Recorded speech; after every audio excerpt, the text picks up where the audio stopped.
मुंबई की बारिश बनी आफत, दीवार गिरने से मलाड के 13 और पुणे में 7 की मौत। मलबे में कई लोगों के दबे होने की है आशंका। महाराष्ट्र में लगातार हो रही बारिश अब वहां के लोगों के लिए आफत बन गई है। मुंबई के मलाड में दीवार गिरने से 13 लोगों की मौत हो गई। वहीं पुणे में दीवार गिरने से 7 लोगों की मौत हो गई। इन दोनों हादसों में कई लोगों के दबे होने की आशंका है। बचाव और राहत कार्य के लिए राष्ट्रीय आपदा मोचन बल NDRF के कर्मचारी घटनास्थल पर पहुंच चुके हैं। बृहन्मुंबई महानगर पालिका BMC ने मलाड की घटना में 13 लोगों के मरने की पुष्टि की है।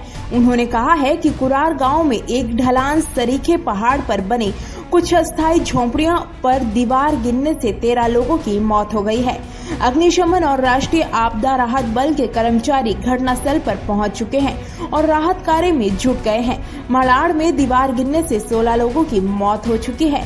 मरने वालों में 2 बच्चे और एक महिला भी शामिल है।